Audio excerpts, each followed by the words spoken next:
Yo creo que Beatriz Guido tiene, que era una gran estratega Sí, sí, publicitaria, ¿no?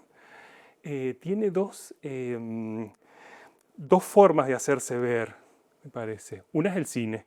sí. Me parece que lo aprovecha estratégicamente en su alianza con Torre Nilsson principalmente, y después con otros, pero de manera minoritaria, ¿no? Ese es lo primero, ¿no? Que ella creo que se va a hacer ver porque, por su trabajo conjunto con Torre Nilsson y porque va a aportar mucho como, bueno, las historias que ella hacía. Eso por un lado. Y por el otro lado, la Claro. polemista pública, Ujú. ¿no? Sus peleas, sus grandes peleas con Jauretche principalmente, pero también con otros varones, que a mí me parece muy interesante, ¿no? Es decir, bueno, que la critique tanto, aparte de Jauretche, Viñas, Sí, Viñas, Gitric, Gittrick, gente que eran de su generación y de sus grupos eh, intelectuales, ¿no? y de manera no oficial, pero después lo han revelado los diarios de Bioy, ¿no? Sobre Ujú, Borges, ujú. ¿no? Borges y Bioy también criticándola y mirándola con mucha sospecha, ¿no? Como una especie de escaladora Ujú. de la literatura, que no sé si se diría lo mismo que se decía, ¿no? Que decían de ella, no sé si lo dirían de De un un escritor, varón, no, yo claro. tampoco creo lo mismo. Creo que Sí. había algo que realmente, o sea, las condiciones jurídicas y sociales que escribió Beatriz Guido junto con otras mujeres eran absolutamente refractarias a reconocer un gran talento o a reconocer que había un mundo literario que mereciera la misma La mirada y misma la misma mirada, el mismo valoración, interés, ¿no? ¿no? El mismo lugar, sí, sí. Y yo creo que se podría pensar como un tercer lugar que es el éxito, Ujú. ¿no? Es el éxito que ella alcanza como bestsellerista. No sé si creo que es un poco injusto, porque realmente la novela que alcanza mucho éxito es El incendio y las vísperas en el año Sí, 64, ¿no? El resto de los libros creo que tiene su repercusión, pero el verdadero bestseller es ese, sí, el gran bestseller es que El ella la incendio. reúne con Silvina Bullrich y con Martha Lynch, porque también habían tenido éxito, pero realmente la que era bestsellerista Era Silvina, era Bullrich, ¿no? era Bullrich. La gran bestsellerista fue Sí, Silvina durante Bullrich. años, que aparte tenían como criterios, ¿no? Del bestseller, los temas, la frecuencia, la Sí, relación con sí. el mercado, ¿no? Es decir, había ahí creo que ella, de todas formas, me parece que le sirve a ella para hacerse ver, para hacerse conocer en el ámbito de los 60, también para armar polémica, ¿no? Es decir, alrededor sobre todo del incendio y las vísperas y todo lo que provocó ese Sí, libro. El incendio de las vísperas fue uno de los libros más polémicos de la historia Sin argentina, duda, ¿no? O ¿no? sea, que provocó, o sea, fue un hecho, provocó un acontecimiento extraliterario. Sí, O sea, que presidentes de la República, Perón desde el exilio, todo el mundo haya hablado de ese libro. Jauretche le dedica un en capítulo el medio del pelo. medio pelo. No sé si hay otra novela en la historia de la literatura argentina que haya causado esa discusión y que haya promovido la lectura, ¿no? Sí, Porque era un libro que estaba en todas las casas, sí, sí, ¿no? O sí, sea, eso, ¿no? Que era un era libro de las bibliotecas sí, de porque los vos años pensás que 60, 70, creo que se de las vendieron clases 200.000 medias. ejemplares en una Argentina de 20 millones de Sí, habitantes, fue ¿no? O sea, muy... el número de libros vendidos es un número inusitado. O sea, hoy con 40 y casi 50 millones sería un éxito No, no, hoy es impensado eso, claro. impresionante. Y en esa época mucho más, porque la sociedad era numéricamente mucho más pequeña. Sí, sí, Es sí. cierto que había un hábito de lectura muy superior al actual, pero o Y sea las que tiradas eran mayores, sí, las sí, sí. tiradas eran mucho mayores y había mucha más gente que leía, que tenía la lectura.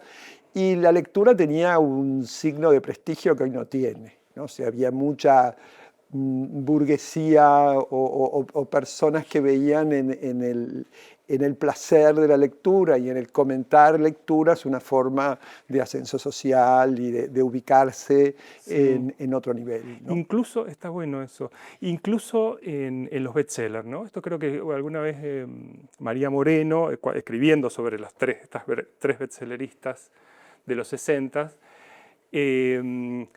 apuntaba esto, lo complejo que eran estos bestsellers, ¿Sí? ¿no? Es decir, bueno, había ahí un tipo de lectura, incluso para este tipo de libros, ¿no? Que se vendían por miles, ¿no? Que era mucho más complejo de lo que se empezó después a entenderse por bestseller, ¿no? Así, bueno, tanto las novelas de Beatriz tienen una estructura literaria compleja, no es una escritura fácil, digamos, no es una escritura liviana, meramente anecdótica. Sí, ¿No? Hay un contexto histórico, hay personajes, hay descripciones de época, hay saltos en el tiempo. Bueno, no, es una lectura que requiere un lector atento. sí, ¿No?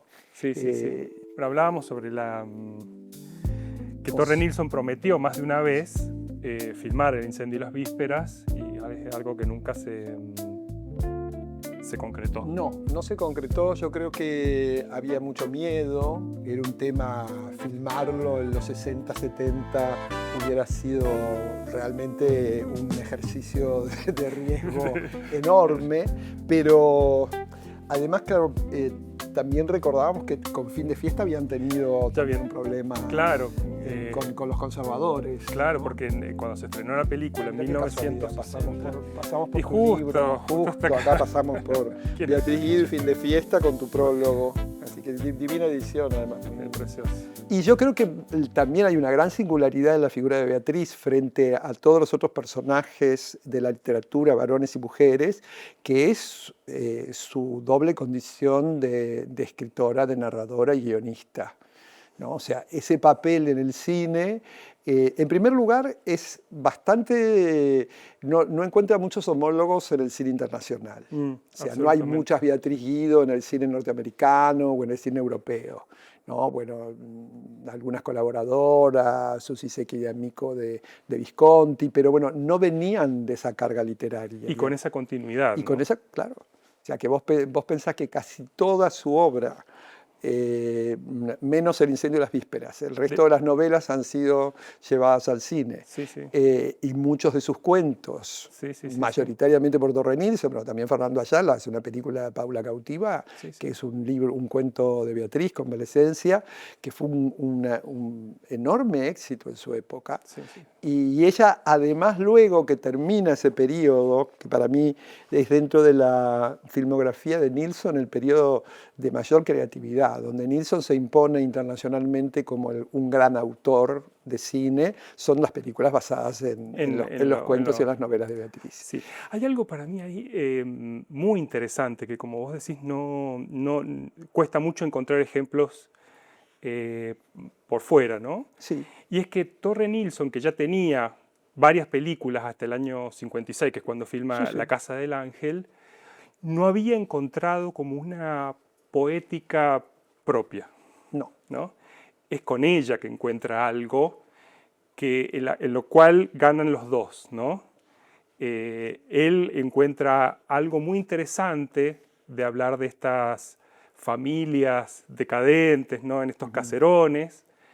Y ella encuentra en el trabajo con Torre Nilsson algo que la retroalimenta y que empieza a hacer, ¿no? Empieza a desarrollar bastante esta línea, ¿no? Para hablar de la sociedad argentina, para encontrar otro público también para sus Claro, el para cine sus era historias.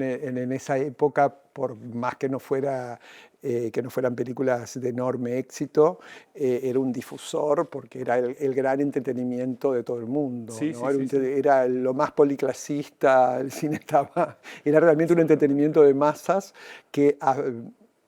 comparable con el fútbol, pero que no discriminaba por género, porque al fútbol en esa época solamente iban los varones. Claro, ¿no? claro. Era muy mayoritario, pero las mujeres no iban a las canchas de fútbol. Sí, En cambio, a las salas de cine iban las mujeres, los niños, en el barrio, en la parroquia, en el sindicato, en las salas de cruce, en las salas de centro, en las provincias, en los pueblos. Era como la red algo era... realmente era el gran entretenimiento desde 1930 hasta 1980, fue el gran entretenimiento de masas. Sí. Era uno de los países que tenía una red ¿no? Una de las mayores Enorme, redes impresionante. de salas Sí, del sí, mundo, sí, ¿no? sí, sí. Comparable en algún momento en los años 60 a Francia o Estados Unidos, ¿no? Es decir, es Sí. una red muy, muy grande de cine. Y además, esto creo que Antin en algún momento nombraba, cuando digamos, la literatura tenía un espacio comparativamente menor en los diarios, por ejemplo, al que tenía el cine, ¿no? El cine permitía Claro. hacer conocer contenidos que en la Sí, vos literatura era tenías mucho más páginas, en ese limitado. momento había páginas de espectáculos todos los días en todos los diarios, Claro. había críticos muy importantes. En cambio, la literatura ocupaba el suplemento literario del domingo, que siempre era como una separata para un público más sofisticado o más minoritario que el que leía el diario habitualmente. Por lo Sí. tanto, los artistas de cine y las noticias sobre cine se divulgaban con muchísima más precisión. Hay un tema que tocaste que me interesa retomar, que es ese cómo el Torre Nilsson con Beatriz encuentra una poética propia, que yo creo que la desarrolla en esas películas, que son 9, entre 1957 y 1966, que hace sobre guiones o ideas originarias de Beatriz, porque el camino anterior es un camino de exploración de Nilsson. Pasa por el melodrama tradicional, cuando hace Para vestir santos, con Sí, Tita Merelo, empieza con Bioy Casares, tiene un Borges no muy querido por Borges. y pero sin embargo muy interesante, ¿no? A mí me gusta mucho, Donde una de las digo, pero biografías dice que ahí, de manera no, digamos, no aparece en los créditos, pero ahí habría participado Beatriz Guido por primera vez sí, ¿no? En sí, Días de sí. Odio, aquel Y yo ya... tengo una duda que a veces con Oscar Bernay-Fin y alguna vez con Antín lo hemos hablado, que yo creo que Carmen Laforet, que es la autora de Nada, la novela que lleva al cine con el nombre de Graciela, también se le acercó Beatriz, porque ellos ya tenían, y cuando ella estuvo en Europa seguramente tuvo alguna relación, eran escritoras nacidas en el mismo sí. tiempo. eh, y yo creo que Graciela es una película que es casi como un ejercicio de estilo, ¿no? O sea, parece hecha como un ensayo para hacer algo superador, Sí, que es La Casa del que es la Ángel. casa. Y Sí, fue una película, Graciela, eh, poco apreciada, me parece, en su tiempo. Y, yo por lo menos la he visto, me ha parecido muy interesante si uno la mira en ese camino que vos, sí, sí, sí, ¿no? En ese sí, camino que sí, es sí. la previa de La Casa del Ángel, ¿no? Que va a Sí, ser la gran apuesta y como el hito de inicio, ¿no? De ambos, de la sociedad. sí. Lo que pasa es que yo creo que pasó algo con los cineastas del posperonismo, que es cuando aparece el cine de autor y otra forma de hacer cine, que no tuvieron mucho apoyo ni de la crítica ni del público, ¿no? O sea, fueron más apreciados en el exterior, pero las películas de Torre Nilsson, de Antín, de todo ese grupo, incluso las más de autor de Ayala, no tuvieron una gran, no tenían, no... Había una gran resistencia de cierta inteligencia o intelectualidad argentina que rechazaba el cine argentino, que Mm, no lo veía como como un algo elemento de valor, de valor, ¿no? sí, Dentro sí, que del hoy cambió panorama de la la cultura. mirada, pero Claro. Y cuando se estrena en 1960, hubo escaramuzas y hubo, parece, algún tipo de silbido por parte de los partidarios conservadores sí, ¿no? de incluso Barcelona. algún estreno se tuvo que suspender, creo que en el cine Broadway Eso no lo sabía. sí, un estreno se suspendió, Sí. porque fue tal el aquelarre que se armó en la sala.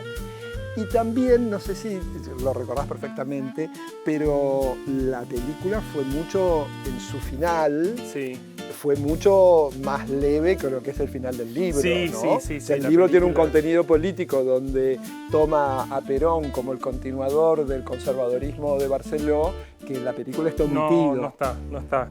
Yo creo que también hay algo de Beatriz Guido muy de pionera, ¿no? De escribir para el cine. Era bastante impensado que una escritora en aquel momento, digamos, hay muy pocos casos previos de escritoras para el cine, Muy pocos, ¿no? muy Es decir, pocos. bueno, Nini Marshall escribiendo algunas cosas, Sí, pero era una actriz y que que era una actriz escribía que sus preparaba sus guías. propios, pero está, si vos, la valoración de Nini Marshall está en su actuación. La gente no, la mayoría, mayoritariamente no se sabe que ella escribía también y que, Claro, bueno, y que podemos a través de su escritura reivindicar un lenguaje y un habla popular de muchos personajes. sí, sí. Entonces, hay algo como muy nuevo que me parece que reinventa también el lugar de esa relación literatura-cine. Sí. ¿No? Entre los 50 y los 60, que reposiciona, es decir, bueno, hasta el momento, por lo menos un poco lo que yo he ido pensando, ¿no? Es decir, bueno, hasta el momento la relación esa estaba como la literatura por acá, el cine El por cine este por este lado. lado y no mezclábamos los mundos. Por ahí se contrataba algún escritor o Incluso, escritora, pero no mucho más que eso. incluso el cine recurría a la literatura para tener el prestigio del que carecía Claro, originariamente, sí, sí, ¿no? O sí. sea, que casi todo el cine internacional se basó originariamente en obras literarias para, bueno, que sea aceptado como un arte, ¿no? Sí, O sea, sí, buscaba sí, el sí, sí. prestigio en la música clásica y en los argumentos de novelas o de cuentos y de autores famosos para lograr un poco de prestigio y de legitimación. Sí.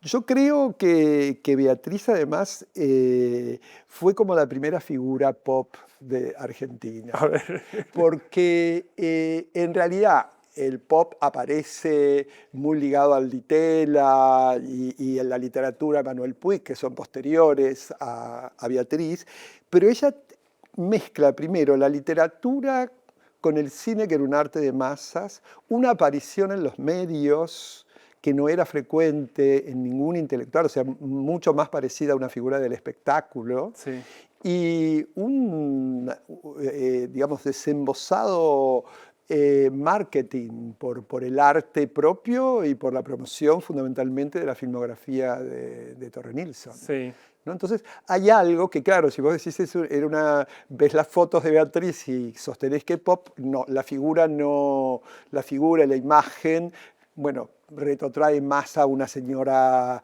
de burguesía de la época que a Marta Minujín, digamos, que sí, sería sí, sí, sí, sí, como sí. la otra imagen. Pero yo creo que fue, no sé si consciente o inconscientemente, pero que realmente lo representó. Ella en los 50, en esa segunda mitad de los 50, Ujú. cuando hace su primera aparición con La Casa del Ángel, cuando logra Beatriz que La Casa del Ángel entre en Cannes, que se va ella con las latas y bueno, que también tiene algo de aventurero y de pionero muy poco,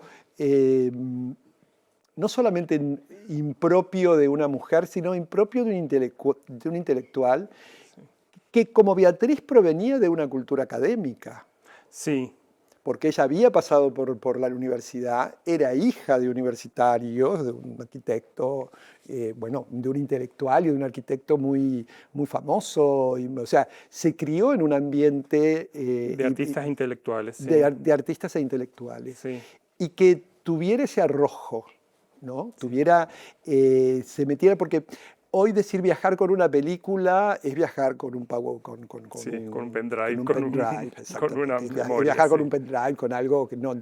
Pero hasta hace muy pocos años era viajar con muchas latas de celuloide. En el año 57, por otra parte, no había vuelos directos a Europa. Había que hacer escala en Dakar, o sea, para llegar a París con 9 latas había que hacer un viaje penoso. Había muchos accidentes de avión, cosa que la gente se olvida, o sea, por lo tanto también había otro tipo de riesgos. Y Beatriz lo hace, logra que la película entre en Cannes y logra también con su facultad y su posibilidad de sociabilidad, su gran arte de sociabilidad y de simpatía, hacer que la película se convierta, sin estar en competencia y sin haber ganado ningún premio, se convierta en la película de la que todo el mundo habló. sí, sí, claro, y recibe comentarios muy elogiosos, Muy ¿no? elogiosos de los grandes críticos del momento. Claro, claro, sí. Había algo en ella, me parece, de mucha ambición, en el mejor sentido de la palabra, ¿no? Es decir, de hacer, ¿no? Desde que ella empieza y hace esta revista primero como corresponsal desde Europa y después hace esta revista que se llama Confluencia, ¿no? Que era Sí, diálogo con la literatura y con la cultura francesa, de ir un poquito más allá siempre. Es decir, bueno, que si uno lee a distancia y sin los prejuicios machistas que había en la época, es como de mover el límite, sí, sí, sí. ¿no? De mover el límite de la literatura, de los límites mismos del cine argentino, de mover los límites como de los estratos culturales también, ¿no? Es decir, bueno, se puede ir a ese ámbito que es el cine y que es ¿no? una producción de masas y está todo bien, ¿no? Y hay que ir ahí. Sí, hay que ir ahí y eso tiene un valor y eso tiene que ser masivo y somos conocidos. Y Beatriz hace una tarea enorme por el cine, por los artistas en general, ¿no? Yo creo que, lo he dicho siempre, todos los nuevos directores que están circulando por el mundo le deben esa circulación a Beatriz Guido, más que a Torre Nilsson, porque Beatriz fue la verdadera promotora y además también promovía a Antín, a todos los que estaban Sí, en el momento, porque tenía sí, una gran promotora de Leonardo Fabio, ¿no? claro. Ella produjo, junto con Nilsson, el primer film de Fabio y El Dependiente. Ujú. ¿No? O sea, los mejores films de Crónica de un niño solo y El El Dependiente Dependiente. fueron producciones y hay fotos donde se la ve a Beatriz, pese a que estaban en las antípodas políticas, ¿no? O sea, por eso el antiperonismo era más que nada, era más verbal que existencial, porque trabajaban con muchísima gente en sus equipos y fundamentalmente ellos le dieron un gran puntapié a Leonardo Fabio, que era actor de sus películas, Sí, sí. protagonista masculino. Bueno, y junto con esto, por lo que uno lee en las revistas de la época, la casa de ellos, el departamento de Torre Nilsson, que compartían Torre Nilsson con Beatriz Guido, era como una especie de lugar social donde se encontraba mucha gente, digamos. Sí, Comentarios de David Viñas, ahí, de Rodolfo Walsh, ujú. ahí.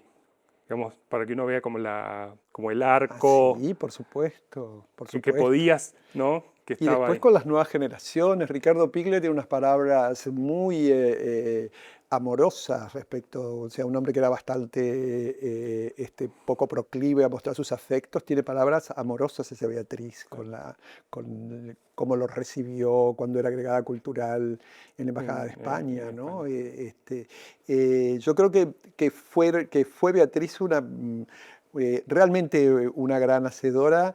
A mí me gusta lo que indicás, que ese carácter absolutamente, o esa impronta absolutamente, no me gustaría usar la palabra revolucionario, pero muy transgresora. Ujú. Muy rompiendo los límites y los cánones sin salirse de la estética y la apariencia de una señora formal, ¿no? Sí.